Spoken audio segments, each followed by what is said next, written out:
pues es seguir siendo y seguirse convirtiendo en una empresa ganadora en la medida que voy haciendo cosas que valen la pena. Y estos tres elementos tienen que ver también cómo se manejan las etapas de las organizaciones. Y este es un punto que siempre se me hace interesante, porque para mí las organizaciones pasan por 5 fases diferentes. La primera fase es de sobrevivencia, es cuando nace un proyecto y los primeros años para que el proyecto medio camine. Esa es una etapa donde se requiere esfuerzo, donde se requiere alguien muy comprometido, se requiere alguien que casi sea un dinamo humano que haga que la organización se levante. Se puede llevar 4 años, 3 años, 5 años, 6 años, y es producto de alguien que tiene esa filosofía. Y entonces la organización pasa de la etapa de la sobrevivencia a la etapa del crecimiento. Y los años que dura en cada una de estas etapas, bueno, dependen de una serie de factores: tiempo, gente, qué características tienen las personas, etcétera, etcétera, que están dirigiendo el proceso. De ahí nos vamos al crecimiento. Cuando las organizaciones han pasado por esa etapa de sobrevivencia y ya la pasaron, viene el crecimiento. El crecimiento es un momento casi siempre expansivo en las organizaciones.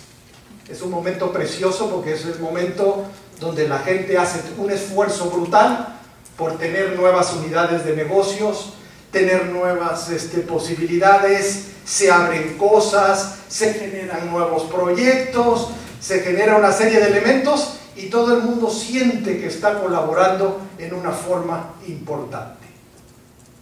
Y las organizaciones crecen. Y entonces duplican la capacidad que tienen, duplican las unidades de trabajo, duplican las instituciones, y eso es la etapa del crecimiento. Pero luego de esa viene una etapa de consolidación. Y cada una de estas tiene sus problemas y hay que entenderlos en las organizaciones. Después de crecer hay que consolidarse. Porque si no me consolido después del crecimiento y sigo creciendo, probablemente eche para atrás y pierda todo lo que logré en la segunda etapa. Y la etapa de consolidación es una etapa siempre, yo diría que retante, porque hay que empezar a meter en cintura todos los desajustes del proceso del crecimiento.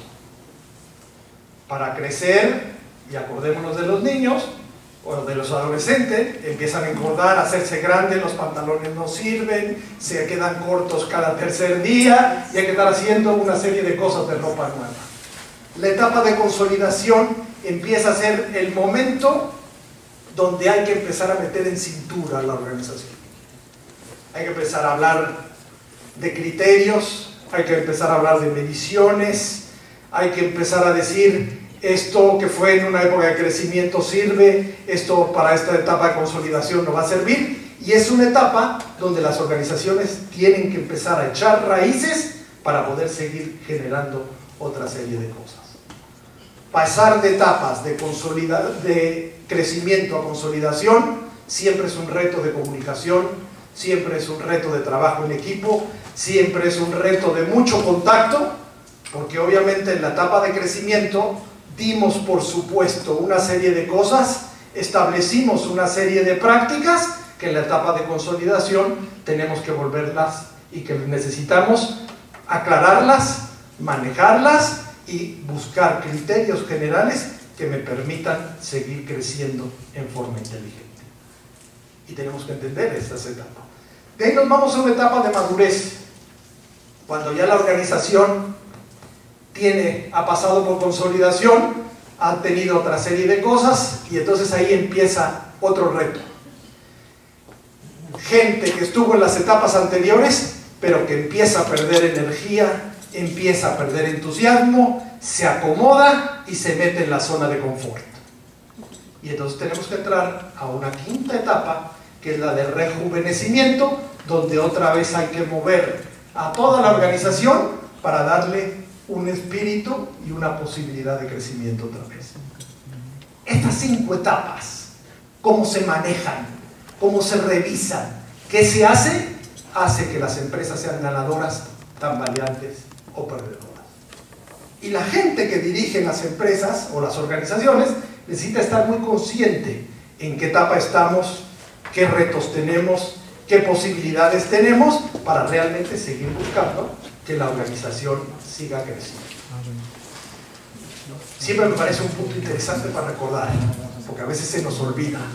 En medio de la operación se nos olvidan las etapas de las organizaciones y las fases y los retos que tiene cada una de ellas, que es lo que realmente nos va a seguir haciendo ganadores en el trabajo. Dilemas de las organizaciones de estas épocas. Rentabilidad contra crecimiento. ¿Sigo creciendo o sigo haciéndome una empresa rentable? ¿En dónde crezco y en dónde decrezco para tener un sistema que realmente valga la pena y haga una organización bien consolidada y bien estructurada? Corto plazo contra largo plazo.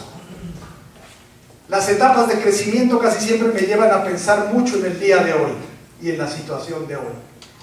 Las etapas de consolidación me llevan a pensar un poco qué está pasando y qué puede ocurrir conmigo si no me consolido en los próximos 2 o 3 años. Y el reto siempre en las organizaciones es estar viendo el presente, pero estar viendo el futuro. Porque al fin y al cabo, las organizaciones tienen que perdurar, tienen que llegar más allá, y eso implica hacer un puente entre el hoy y el mañana. Y el trabajo de liderazgo que voy a hablar en un ratito, pues es siempre estar haciendo un puente entre hoy y el mañana. Porque si me quedo con el puro enfoque de hoy y me meto en la tiranía de lo urgente en las organizaciones, producto de las etapas casi siempre de crecimiento, empiezo a perder la posibilidad de ver qué me puede pasar en 2 años si no hago los ajustes requeridos y necesarios para poderme consolidar y madurar y seguir teniendo resultados. El todo contra las partes, y es otro de los dilemas de las organizaciones en esta etapa. ¿Cómo no pierdo la visión holística, global, de lo que pasa afuera, lo que pasa dentro, y no me clavo solamente en un área de la organización? Porque cada uno de nosotros, como directores o como gerentes, tiene las áreas que nos agradan y las áreas que nos desagradan. Los puntos en donde soy muy fuerte son las que me agradan, y los puntos donde soy muy débil son las que me desagradan. Y entonces, a nivel de gerencia y a nivel de dirección, tengo que tener una visión holística, global, general, para poder hacer un buen desarrollo y un buen crecimiento de la organización. Y obviamente el esquema de adentro contra afuera. ¿Me meto a administrar lo de adentro o sigo promoviendo y genero posibilidades afuera? ¿Qué hago? ¿A dónde le meto mi tiempo?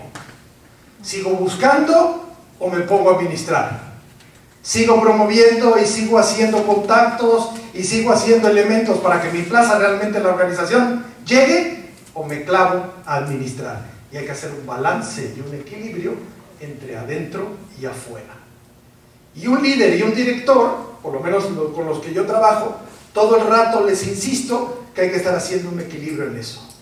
Porque en el momento que te clavas en una, pierdes la posibilidad de la otra, y entonces te empiezan a generar problemas en el otro contexto. Y estos son muchos de los dilemas que nos vemos, que a veces frenan el trabajo de la organización y frenan la posibilidad de seguir teniendo resultados. Déjenme tomar un estudio que se hizo por Gallup el año pasado, con 4 puntos. Obviamente fue una muestra empresarial, y 4 puntos que me parecieron muy interesantes para dialogar, de este estudio de Gallup 2008 en una muestra mexicana empresarial. Primero, 4 de cada 10 empleados conocen sus metas. ¿Qué demonios hacen los otros 6? Si tengo 4 que son los comprometidos y tengo 6 que viven en el limbo, eso me está afectando la productividad. Y estas son un poco la gente que anda por ahí como satélite en un puesto en las organizaciones, que realmente no aporta nada. Y es importante para un director o para un líder que vea, evalúe su fuerza de trabajo